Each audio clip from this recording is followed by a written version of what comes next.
is that we get paid to do or don't get paid to do. And I have these sacred spaces on my calendar that might be for writing in groups or for meditating or for doing things.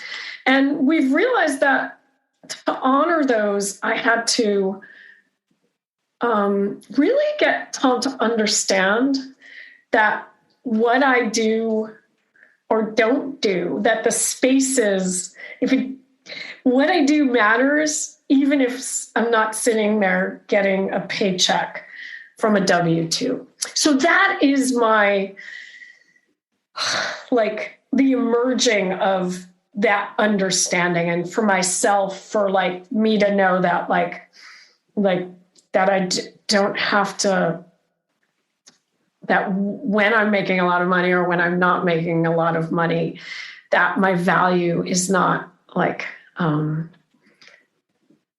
dependent on that. So that's something I think I'm still emerging into. Does that make sense? So do you value replenishment? Totally. Yeah. And so how is that connected to this? Is it at all? Well, I spent so much, I guess I feel like, here's the truth. I spent so much time like in replenishment, I think over the last year and a half, that there's a part of me that says like, that is something that like, I got my time and now like, I'm supposed to go out and do something with that. That it's not a cyclical thing, but that I got so much of it, so much replenishment, so much reflection. Like I had no idea I was going to say this to you. So that's what's interesting, right? That it's selfish in some way to continue to live that way and to continue to make space for that. And that comes from like somewhere, obviously, yeah. That it's selfish to continue to live in what way? To provide those spaces for yourself or to allow replenishment? Yeah.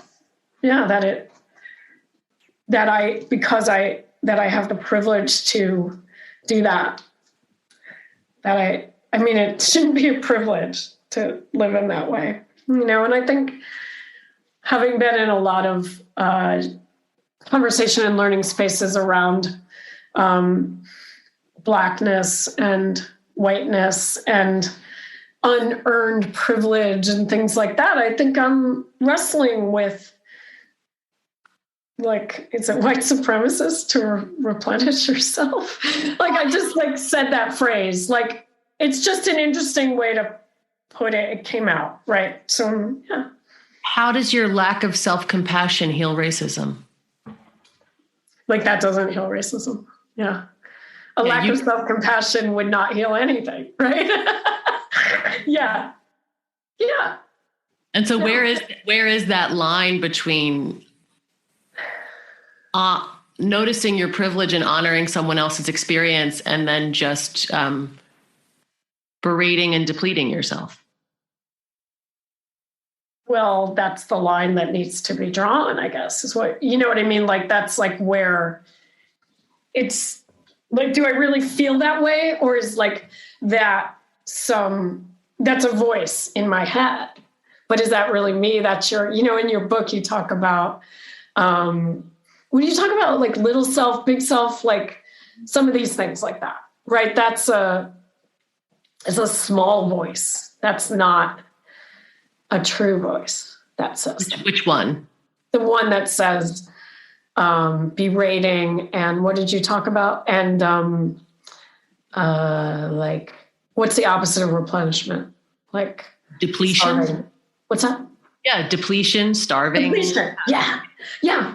But I don't feel that way. I don't feel depleted. I don't feel like that. I guess I'm just like. Do you give yourself time and space to feel that if it was there? Maybe. Maybe not. Not always. Yeah. Not always. I might try to power through it. Yeah. Mm-hmm. That's a real space for that yin quenching. Tell me more about, talk more about that. Like that yin, like not letting the kettle boil dry because you're going to want tea later. Yeah. Like getting lost in false fire, getting so externally focused that the kettle does start to burn dry, and running on a performative yang. Running on the fumes of a performative yang energy.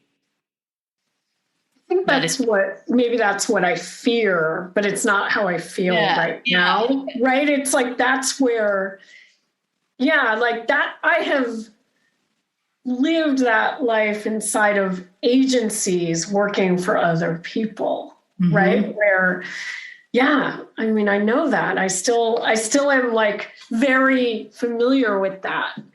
Even 5 years after leaving like my last quote job, I still like, there's like residue, I guess, or like char in the fireplace of that. Yeah. But the yin is also dark. Yeah.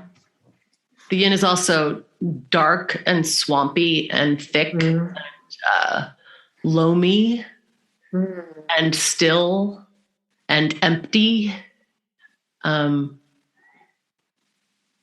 allowing that energy to come and allowing ourselves to be engulfed by that energy can be very replenishing.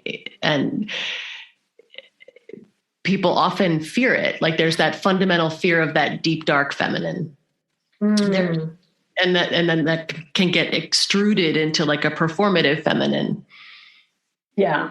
Performs that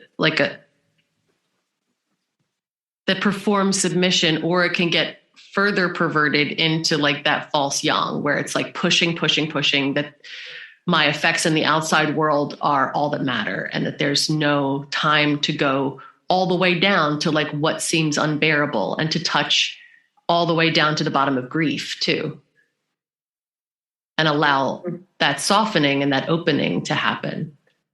Yeah. It's like, maybe I'm fighting that, like I want that, but sometimes I still fight it. Well, it's like, it's a hard thing to want. Like, well, not want, do you know what I mean? Like, accept, like I understand it, I guess, allowing, maybe not want. I want the replenishment, but like you said, like the engulfing is very scary as you describe it, right? It's like, and it's also could be scary if there's a fear of laziness. Yeah, definitely. Like I definitely, that word productive actually came up a lot today, because I'm working with, a client who's doing a mindful arrival, that you can invite mindfulness to your meeting. Like, so we could sit for 2 minutes before we do whatever we're doing.